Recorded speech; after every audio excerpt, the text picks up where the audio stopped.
Blood ব্যাংকে ব্লাডের shortage পড়ে গিয়েছিল। তো খবর জানা মাত্রই আমি নিজে আমাদের এমবাসি থেকে আরো কয়েকজন ভলান্টিয়ার নিয়ে 4 জন ভলান্টিয়ার নিয়ে আমরা সেন্ট্রাল ব্লাড ব্যাংকে যাই এবং আমি সহ আরো 4 জন, মোট 5 জন বাংলাদেশ দূতাবাস থেকে আমরা ব্লাড ডোনেট করি এই আহতদের জন্য।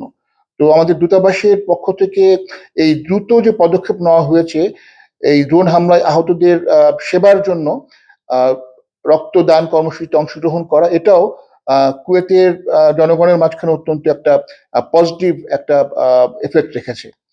তো আলহামদুলিল্লাহ বাংলাদেশের নিরাপদ আছেন। তো আমি একটা কথা বলবো যে এখন এখানে যে পরিস্থিতি যাচ্ছে এই পরিস্থিতির মধ্যে কুয়েতের আইন অনুযায়ী যে ড্রোন বা মিসাইল হামলা সেগুলোর ছবি তোলা অথবা সেগুলোর ছবি তুলে সোশ্যাল মিডিয়া আপলোড করা কুয়েতের আইন বিরুদ্ধ। তো প্রবাসী বাংলাদেশি যারা আছেন তারা সাবধানে থাকবেন, অনুগ্রহপূর্বক সামরিক স্থাপনা থেকে দূরে থাকবেন এবং এইসব যুদ্ধ সংক্রান্ত ছবি আপনারা রেকর্ড করবেন না অনুগ্রহপূর্বক এবং সেগুলো ফেসবুকে আপলোড থেকে অবশ্যই বিরত থাকবেন। ধন্যবাদ।